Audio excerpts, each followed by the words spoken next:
समाप्त होने वाली है साढ़े साथी, लाभ के साथ होगी उन्नति। लहरों के डर से नौका पार नहीं होती, कोशिश करने वालों की हार नहीं होती। नन्ही चींटी जब दाना लेकर चलती है, चढ़ती दीवारों पर 100 बार फिसलती है। मन का विश्वास रगों में साहस भरता है, चढ़कर गिरना गिरकर चढ़ना ना अखरता है। आखिर उसकी कोशिश बेकार नहीं होती, कोशिश करने वालों की हार नहीं होती। अत्यंत प्रसिद्ध अशी कविता है जिसे सुनते हुए हम बड़े हुए। कई बार अत्यंत विपरीत स्थिति में इस कविता ने हमें प्रेरणा दी है। मकर राशि के जातकों के लिए साढ़े साथी का अंतिम चरण शुरू है। साढ़े साथी का ये काल लगभग समाप्त होने आया है। 29 मार्च 2025 को आपकी साढ़े साथी खत्म हो जाएगी, क्योंकि उस दिन शनिदेव राशि परिवर्तन कर आपके तृतीय स्थान में प्रवेश करेंगे। अंक शास्त्र के अनुसार 2025 ये नववर्ष मंगल ग्रह का वर्ष है। मंगल ग्रह आपकी राशि में उच्च अवस्था को प्राप्त होता है, जिस कारण ये नववर्ष मकर राशि के लिए अधिक महत्वपूर्ण रहने वाला है। नमस्कार, मैं एस्ट्रो गुरु माँ ज्योति जोशी आप सभी का हार्दिक स्वागत करती हूँ। आपको 2025 इस अंग्रेजी नववर्ष की हार्दिक शुभकामनाएं। अंग्रेजी नववर्ष आपके लिए कैसा रहेगा, इसे हम समझ रहे हैं। आज हम मकर राशि के वार्षिक भविष्य का विस्तार से विश्लेषण करने वाले हैं। साथ ही नववर्ष का शुभ काल, आपके साथ निश्चित रूप से होने वाली घटना, विशेष उपाय मैं आपको बताने वाली हूँ। इसीलिए वीडियो को अंत तक अवश्य देखें। एक और महत्वपूर्ण बात, 2025 इस नववर्ष में आपका निजी भविष्य क्या रहेगा, इसे यदि आपको समझना है तो कमेंट बॉक्स में अपना नाम, जन्म तारीख, जन्म समय और आपका सबसे महत्वपूर्ण एक प्रश्न अवश्य लिखें।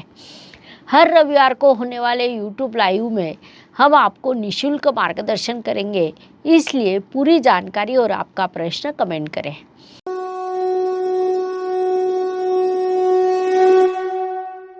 नववर्ष समीप आने पर ज्योतिष प्रेमियों द्वारा वार्षिक राशि भविष्य की मांग की जाती है। आने वाला नववर्ष अपने लिए कैसा रहेगा, वर्ष का कौन सा काल शुभ रहेगा, कौन से काल में सावधान रहना होगा, ऐसी कई चीज़ों को समझने के लिए सभी लोग उत्सुक रहते हैं। हम भी हर वार्षिक राशि भविष्य के माध्यम से इन चीज़ों का विश्लेषण करते हैं। उस अनुसार आज के भाग में हम सर्वप्रथम मकर राशि के संदर्भ में जानकारी समझ लेंगे। अपने व्यवहार से शत्रुओं को भी प्रभावित करने वाली राशि के रूप में मकर राशि की पहचान है। मकर राशि के लोग मूलतः उग्र स्वभाव के होते हैं। उनमें लड़ने झगड़ने की प्रवृत्ति होती है। उन्हें क्रोध अचानक से नहीं आता। उनके क्रोध का पारा धीरे धीरे ऊपर उठता है और वैसे ही उतरकर शांत हो जाता है। फिर भी परिस्थिति के अनुसार व्यवहार करना उन्हें पसंद होता है। मकर राशि के लोग परिश्रमी एवं उद्यमी होते हैं। वे कभी निराश नहीं होते। साथ ही उनके स्वभाव में थोड़ी उदारता भी होती है। दूसरों के प्रति प्रेम और सहानुभूति उनके हृदय में होती है। परिश्रम पर अधिक विश्वास कर वे कर्म प्रधान जीवन व्यतीत करते हैं, इसलिए उनमें कार्य करने की क्षमता अधिक प्रबल होती है। यही मकर राशि की विशेषता है। अपनी इन विशेषताओं के कारण शत्रु भी उनसे प्रभावित होते हैं। कर्म प्रभाव स्वभाव के कारण समाज में उचित सम्मान प्राप्त करते हैं। मकर राशि के जातकों की युवावस्था संघर्षमय होती है, लेकिन बुढ़ापे में वे एक सुखी संतुष्ट जीवन जीते हैं। 30 वर्ष की उम्र के बाद उनके भाग्योदय होता है। कभी कभी उनकी कथनी और करनी में अंतर दिखाई देता है। एकांत उन्हें प्रिय है। ऐसे मकर राशि के लिए 2025 अंग्रेजी नववर्ष कैसा रहेगा, अब हम विस्तार से समझने वाले हैं। लेकिन उसके पूर्व अत्यंत महत्वपूर्ण बात है कि अपनी चंद्र राशि के अनुसार आपको इस राशि भविष्य को समझना है, क्योंकि ये राशि भविष्य 60% चंद्र राशि के अनुसार, 30% लग्न राशि के अनुसार और 10% रवि राशि के अनुसार लागू होता है। 2025 इस नववर्ष में मकर राशि के लिए कुछ घटनाएं निश्चित रूप से होगी। उनमें सबसे पहली घटना 29 मार्च को शनिदेव साढ़े साथी समाप्त कर आपके तृतीय स्थान में प्रवेश करेंगे। तृतीय स्थान के शनिदेव आपके लिए सकारात्मक रहेंगे क्योंकि वे आपके राशि स्वामी तथा धनेश है। तृतीय स्थान में आने के बाद शुभ फल देना यह उनका स्वाभाविक विभाग है, हम उसे उनका धर्म भी कह सकते हैं। शनिदेव साढ़े साथी समाप्त कर जब तृतीय स्थान में प्रवेश करते हैं तब वे जातक को भरपूर शुभ फल देते हैं, अर्थात 7.5 वर्ष वे जातक की परीक्षा लेते हैं, उसके बाद 2.5 वर्ष शुभ फल देते हैं। ये शनिदेव की कार्य पद्धति है, जिस कारण 29 मार्च के बाद मकर राशि के लिए अत्यंत शुभ काल निर्माण होगा। उसके बाद दूसरी महत्वपूर्ण घटना है कि 14 मई को गुरुदेव आपके षष्ठ स्थान में जाएंगे। 18 अक्टूबर को वे आपके सप्तम स्थान में प्रवेश करेंगे। वहाँ पर वे हंस राजयोग निर्माण करेंगे। गुरुदेव सबसे अधिक शुभ ग्रह माने जाते हैं, वे आपके परिश्रमेश और व्ययेश भी है। 18 अक्टूबर से वे आपके लिए हंस राजयोग निर्माण कर कुंडली को शुभ करने वाले हैं, क्योंकि वहाँ से गुरुदेव की शुभ दृष्टि आपके लाभ स्थान पर, आपकी राशि पर, आपके परिश्रम स्थान पर रहेगी, जिस कारण लगभग 33% कुंडली सकारात्मक होगी। उसके बाद अगली महत्वपूर्ण घटना बताई जाए तो राहु ग्रह आपके तृतीय स्थान से धन स्थान में प्रवेश करेगा, तो केतु ग्रह भाग्य स्थान छोड़कर अष्टम स्थान में जाएगा। पिछले काल में केतु ग्रह आपके भाग्य स्थान में बाधा उत्पन्न कर रहा था, उससे आपकी मुक्ति होगी। परिश्रम से आपका भाग्य समृद्ध होगा, आप उन्नति की ओर मार्गक्रमण करेंगे। चौथी महत्वपूर्ण घटना बताई जाए तो शुक्रदेव इस वर्ष एक राशि में लगभग 4 महीने विराजमान है। उसमें भी महत्वपूर्ण बात है कि तब वे उच्च अवस्था में रहेंगे। 28 जनवरी से 31 मई तक के काल में शुक्रदेव मीन राशि में उच्च अवस्था में रहेंगे। शुक्र ग्रह आपके लिए राजयोग कारक माना जाता है, अर्थात मकर राशि की दृष्टि से जब हम विचार करते हैं तो शुक्र ग्रह केंद्र और त्रिकोण का स्वामी होने के कारण राजयोग कारक होता है। ऐसा ग्रह जब 4 महीने उच्च अवस्था में रहता है तो उसके शुभ फल आपको अवश्य प्राप्त होते हैं। पढ़ाई की दृष्टि से, करियर की दृष्टि से, संतति की दृष्टि से, विवाह की दृष्टि से, भौतिक इच्छाओं की दृष्टि से ये योग आपके लिए लाभकारी रहेगा। विशेष बात है कि 27 फरवरी से 7 मई तक के काल में आपके भाग्येश बुध ग्रह भी मीन राशि में आने वाले हैं, अर्थात 29 जनवरी से 7 मई तक बुध और शुक्र, शनि, इन तीनों के स्वामी परिश्रम स्थान में गठबंधन में रहेंगे, जिससे आपको अत्यंत शुभ फल प्राप्त होंगे। इन सभी चीज़ों को ध्यान में लेते हुए इस नव वर्ष में कामों की उचित योजना बनाइए। व्यक्तित्व की दृष्टि से जब हम विचार करते हैं तो राशि स्वामी की स्थिति महत्वपूर्ण होती है। मकर राशि के स्वामी शनिदेव कुंभ राशि में अर्थात आपके धन स्थान में विराजमान है। 29 मार्च को वे राशि परिवर्तन कर आपके तृतीय स्थान में अर्थात परिश्रम स्थान में प्रवेश करेंगे। वहाँ से आपके लिए साढ़े साथी समाप्त होगी, वहीं से आपके लिए प्रगति का बड़ा काल शुरू होगा। वास्तव में देखा जाए तो अन्य राशियों की तुलना में साढ़े साथी से आपको अधिक परेशानी नहीं होगी, क्योंकि मकर राशि शनिदेव की स्वराशि है। फिर भी शनिदेव अपना न्याय कभी नहीं छोड़ते, उनके नियम सभी राशियों को लागू पड़ते हैं, जिस कारण सभी लोग साढ़े साथी से बड़े भयभीत रहते हैं। सच कहा जाए तो साढ़े साथी आपको बहुत कुछ सिखाने के लिए आती है। विशेष रूप से इस काल में शनिदेव आपको जिम्मेदारियां पूरा करना सिखाते हैं और साढ़े साथी समाप्त कर जब वे तृतीय स्थान में जाते हैं तब वे शुभ फल देने के लिए बाध्य होते हैं। आपको भी उनसे शुभ फल प्राप्त होने वाले हैं। स्वाभाविक रूप से इन सभी को परिणाम आपके व्यक्तित्व पर होगा, इसलिए इस काल का सदुपयोग करें। धन, परिवार, वाणी की दृष्टि से विचार करें तो मकर राशि के लिए पुनश्च शनिदेव की स्थिति महत्वपूर्ण होती है, क्योंकि राशि स्वामी के साथ वे आपके धनेश भी है। जैसा मैंने आपको अभी कहा कि शनिदेव कुंभ राशि में अर्थात आपके धन स्थान में विराजमान है। 29 मार्च को वे आपके तृतीय स्थान में प्रवेश करने वाले हैं, जिस कारण मार्च महीने तक धन प्राप्ति की दृष्टि से आपके लिए शुभदायी रहेंगे, क्योंकि वहां से उनकी दृष्टि आपके लाभ स्थान पर होगी, जिस कारण धन प्राप्त होना, लाभ प्राप्त होना, उचित बचत होना, ऐसे शुभ प्रभाव आपको प्राप्त होंगे। इस काल का उपयोग करें। पराक्रम एवं परिश्रम की दृष्टि से विचार करें तो मकर राशि के लिए नव वर्ष लाभकारी कहा जा सकता है, क्योंकि 29 मार्च को शनिदेव आपके परिश्रम स्थान में प्रवेश करेंगे। वह उपचय स्थान होने के कारण शनिदेव को विशेष रूप से अच्छा लगता है। इस स्थान में शनिदेव के अत्यंत शुभ फल प्राप्त होते हैं। उस अनुसार मार्च महीने के बाद आपको शिक्षा की दृष्टि से, भाग्य की दृष्टि से, यात्रा की दृष्टि से शनिदेव के सहयोग प्राप्त होगा। आपके परिश्रम की दिशा उचित रहेगी, उसमें आपकी प्रगति होगी। इस काल का पूरा लाभ उठाइए। वास्तु, वाहन, भूमि, सुख शांति की दृष्टि से विचार करें तो मकर राशि के लिए मंगल देव की स्थिति महत्वपूर्ण होती है, क्योंकि वे आपके चतुर्थेश है। तो आपके चतुर्थेश वर्ष के शुरुआत में चतुर्थ के चतुर्थ स्थान में विराजमान है। महत्वपूर्ण बात है कि अत्यंत कम गति से मार्गक्रमण कर रहे हैं, जिससे आपको शुभ प्रभाव प्राप्त होगा। वास्तु योग निर्माण होंगे, वाहन योग निर्माण होंगे, लेकिन घर का वातावरण थोड़ा अस्थिर रहेगा। अचानक से विस्फोटक स्थिति भी निर्माण हो सकती है, इसलिए उस दृष्टि से जागरूक रहना आवश्यक है। इस बात को ध्यान में ले।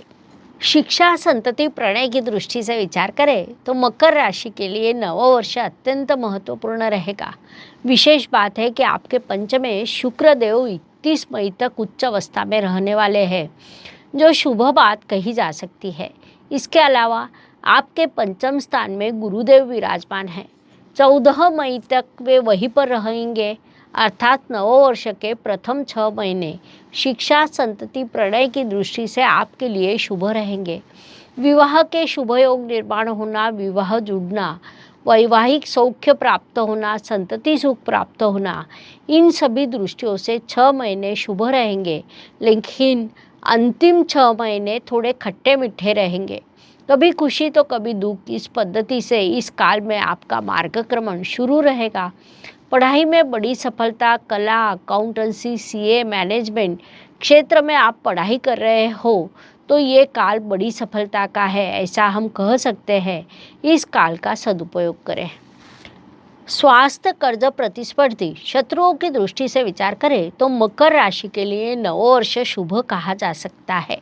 इस काल में आपका स्वास्थ्य सामान्य रूप से अच्छा रहेगा, अर्थात वर्ष का कुछ काल जैसे जून और जुलाई महीने में स्वास्थ्य की थोड़ी समस्या निर्माण हो सकती है। छोटी बड़ी बीमारियां मनुष्य शरीर को लागू रहती है, लेकिन जब हम संपूर्ण वर्ष का विचार करते हैं तो अच्छा स्वास्थ्य ये विभाग सामने आता है।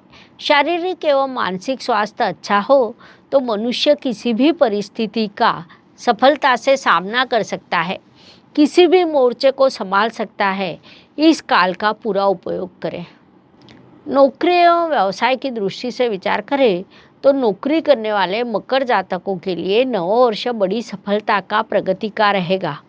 व्यावसायिक जातकों के लिए संघर्ष लागू रहेगा। आपको संघर्ष करते हुए प्रगति करनी है, प्रगति की दिशा में मार्गक्रमण करना है। संघर्ष से आपको सफलता भी प्राप्त होने वाली है।